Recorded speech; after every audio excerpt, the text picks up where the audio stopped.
আসসালামু আলাইকুম। প্রিয় দর্শক, আজ একটা ছোট বিষয় নিয়ে কথা বলবো।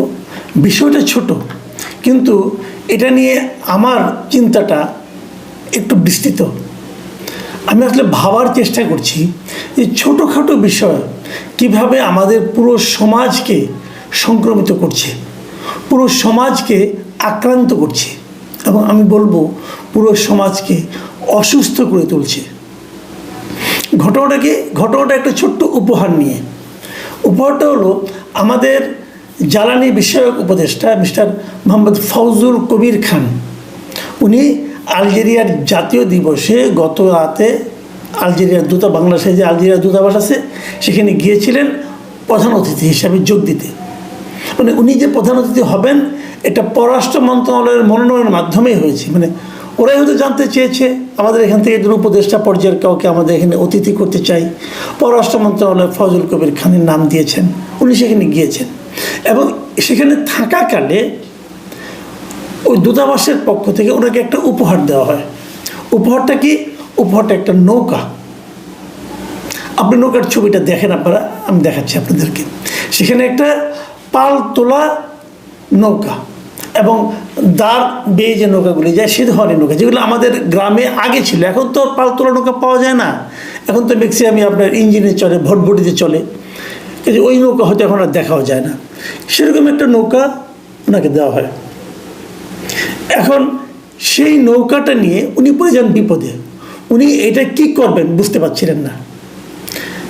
উনি তারপরে এটা নিয়ে তার নিজস্ব যে ফেসবুক পেজ আছে, এটা আজকে এখন থেকে প্রায় 10-12 ঘন্টা আগে উনি এই ফেসবুকে পেজে এটার একটা পোস্ট দিয়েছেন এবং ওখানে উনি কী লিখেছেন সেটা আপনাদেরকে আমি একটু পড়ে শোনাবো। এটা খুব জরুরি পড়াটা, কারণ এই ওনার লেখার থেকে কিন্তু আমার প্রশ্নগুলি আসবে, আমাদের মন মানসিকতাটা কোন দিকে কী কী চিন্তা করে এগুলি নিয়ে আসবে। কিন্তু উনি লিখেছেন, গত সন্ধ্যায় আলজেরিয়ার জাতীয় দিবসে আমি পররাষ্ট্র মন্ত্রণালয়ের মনোনয়নক্রমে প্রধান অতিথি হিসেবে যোগ দিই।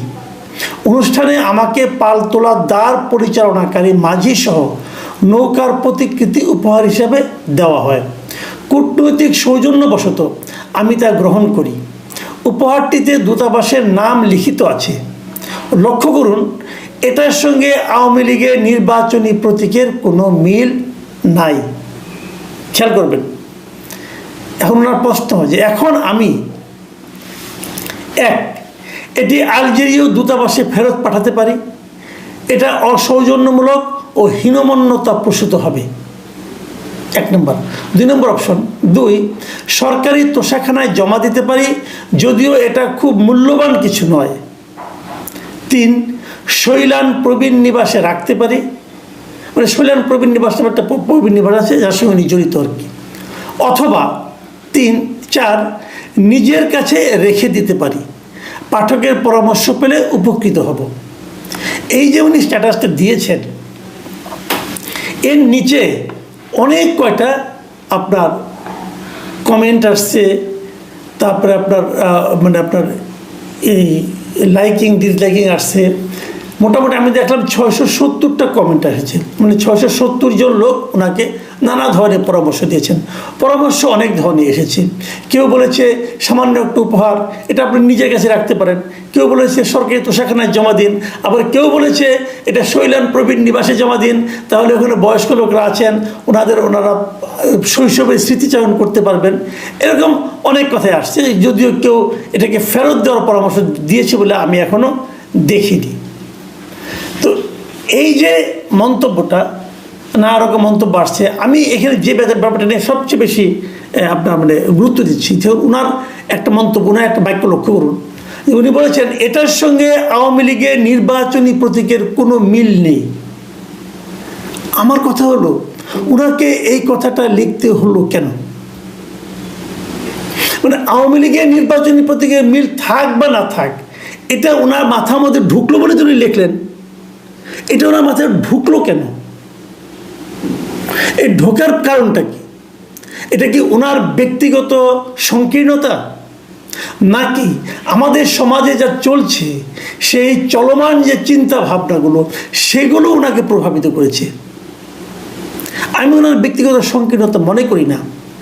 আমি মনে করি এটাই হলো আমাদের সমাজের এই মুহূর্তের যে এনভায়রনমেন্ট, সেটা এই এনভায়রনমেন্ট ওনাকে আতঙ্কিত করে তুলেছে। এই কথাটা ওনাকে লিখতে হয়েছে। উনি ভয় পেয়েছেন, উনি ভেবেছেন আমি যদি আমার কাছে রাখি অথবা এটা আমি গ্রহণ করেছি, এটাকে যদি কেউ মনে করে যেটা আওয়ামী লীগের নির্বাচনী প্রতীকের মতো, তাহলে আমার না জানি কি ক্ষতি হয়ে যায়, অথবা তাহলে না জানি আমার সম্পর্কে কে কি মনে করে। এই যে চিন্তাটা, এই চিন্তাটা হলো ক্ষতিকর। কেন এরকম হবে?